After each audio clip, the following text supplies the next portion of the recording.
বাংলাদেশের চলমান পরিবর্তন ও সংস্কারে পাশে থাকার প্রতিশ্রুতি দিয়েছেন জাতিসংঘ মহাসচিব অ্যান্টোনিও গুতেরেস। শুক্রবার সকালে প্রধান উপদেষ্টার সঙ্গে বৈঠক শেষে এক্স বার্তায় এমনটাই জানান জাতিসংঘ মহাসচিব। এর আগে বৈঠকে রোহিঙ্গা ইস্যুসহ স্বার্থ বিশিষ্ট বিভিন্ন বিষয় নিয়ে আলোচনা হয়।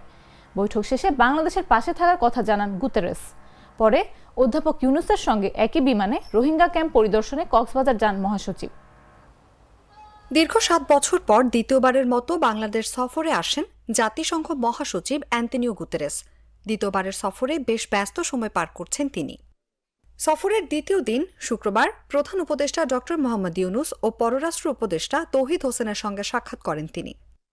জাতিসংঘ মহাসচিবের এবারের সফরে রোহিঙ্গা সংকট এবং অন্তর্বর্তী সরকারের অধীন বাংলাদেশকে এগিয়ে নেওয়া সহ নানা বিষয়ে আলোচনা হচ্ছে। সকালে প্রধান উপদেষ্টার সঙ্গে বৈঠক শেষে দেয়া এক এক্স হ্যান্ডেলের এক বার্তায় তেমনটাই জানান মহাসচিব গুতেরেস। এক্স বার্তায় বাংলাদেশে পৌঁছে উষ্ণ অভ্যর্থনা পাওয়ায় প্রধান উপদেষ্টা ও বাংলাদেশিদের ধন্যবাদ জানান গুতেরেস। এছাড়া বাংলাদেশের চলমান পরিবর্তন ও সংস্কারে পাশে থাকার প্রতিশ্রুতিও দেন তিনি। এদিকে বৈঠক শেষে একই বিমানে রোহিঙ্গা ক্যাম্প পরিদর্শনে কক্সবাজার যান জাতিসংঘ মহাসচিব অ্যান্টোনিও গুতেরেস। কক্সবাজার বিমানবন্দরে তাকে স্বাগত জানান দুর্যোগ ব্যবস্থাপনা ও ত্রাণ মন্ত্রণালয়ের উপদেষ্টা ফারুকী আজম।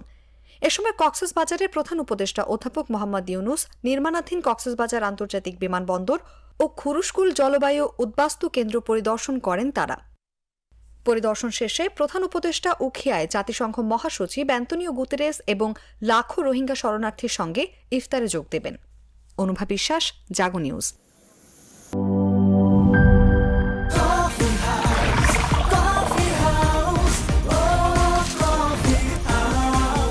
কফি হাউস, প্রতি চুমুকে আড্ডা জমে।